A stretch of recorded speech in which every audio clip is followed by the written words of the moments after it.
আসসালামু আলাইকুম। আমরা এখন আছি ফরিদপুরে, আর এই ফরিদপুরে আনন্দবাজারে আমরা একজন কামার যিনি নাকি হাতুড়ি দিয়ে এই বিভিন্ন ধরনের সরঞ্জাম তৈরি করেন আগুন দিয়ে। আচ্ছা, আমরা শুনবো তার মুখে, তার নিজের গল্প তার মুখেই শুনবো। আসলে আপনার কি নাম? আমার নাম শ্রী অধীর কুমার শর্মা।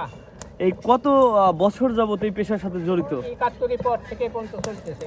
এই ৭১-এর পর থেকে এই একভাবে এই পেশাটা চালিয়ে যাচ্ছেন, আসলে কেমন লাগে আপনার কাছে? এখন ভালোই লাগে, কথা হলো কি আর এখন তো শেষ টাইম, আর কতই খারাপ লাগে। তাই এই পেশা আপনার শিখিয়েছে কে? আমার ভাই মাইদা। আপনার তার পূর্বে কেউ ছিল কিনা এই তার পেশা? পূর্বে ছিল হলো তার অন্যই ছিল। তাহলে এই পেশাটা কি আপনার বংশ পরম্পরা? না, বংশ পরম্পরা হলো মিস্ত্রি। আপনার কয় ছেলে মেয়ে? আমার 4 মেয়ে। 4 মেয়ে। তাদেরকে পড়াশোনা করিয়েছেন না বিয়ে দিয়েছেন? সব পড়াশোনা করে বিয়ে থা আসে না। তাই না? এই যে আপনার কাছে এখনো মানে কেমন মানে কাস্টমাররা কেমন আসে প্রতিদিন? ভালোই আছে, ভালোই আছে। সবচাইতে সপ্তাহের কোন দিন বেশি ভিড় হয়? শুক্রবারে ভিড় হয় বেশি। শুক্রবার ভিড় হয়।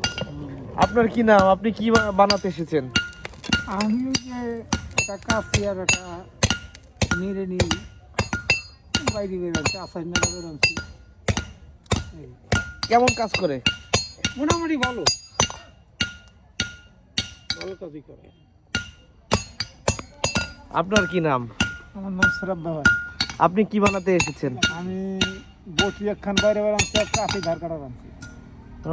এই ওনার কাছ থেকে কত বছর ধরে এই মানে এই আনন্দবাজার মিল সবার থেকে আর কি ওনার কাছে আমি কাশি কুশি ধার কাটাই, খুব ভালো ধার কাটাই। তাই? মানুষটা কেমন? ভালো। তাই? মানুষ শুই দিয়ে গেছে, আর কতই ভালো থাকছে।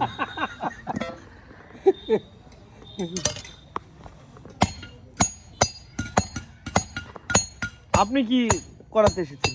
এই যে কাইলে বানাবে রে, কাইলে পিস খেতে কাইলে বানা। পিস ক্ষেতের জন্য না?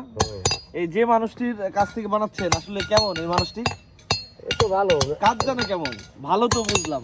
ভালো মানে কাজ ভালো না হলে ভিড় থাকে নাকি? ও, এর কাছে কি সবসময় ভিড় থাকে? আপনারা দেখছেন ৭১ সালের পর থেকেই তিনি কাজ করে যাচ্ছেন।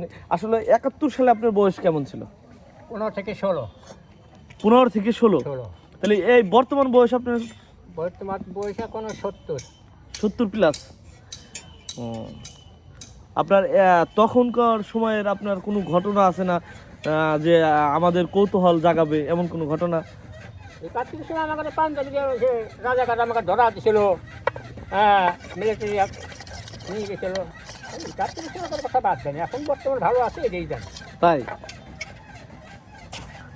ওই তো আমার দিবে। হ্যাঁ, দেখছেন ওনার সেই ৭১ সালের পর থেকে তিনি এই পেশায় যুক্ত রয়েছেন, এবং তার কাছে কিন্তু এখন অনেক লোকজন তার কাছে আসে বিভিন্ন সরঞ্জাম দিয়ে নেওয়ার জন্য, তৈরি করার জন্য।